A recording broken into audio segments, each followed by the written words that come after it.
T20 Asia कप्र semi-final प्रथम match आज भारत सहित बांग्लादेश होता। बांग्लादेश प्रथम बैटिंग करने बेले एन सुल्तान 32 रन सहायता और कौन बैट्समैन 2 अंक स्वीप आनी।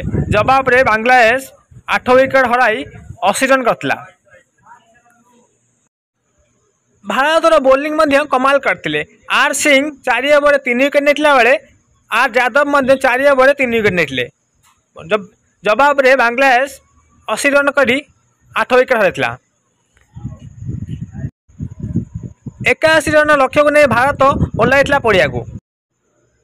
भारत पक्षर वर्मा 28 बॉल खेली 26 रन और स्मृति मांदाना 39 बॉल खेली 55 रन रे बिना विकेट रे 80 रन लक्ष्य को सहजरे जीति निथिला।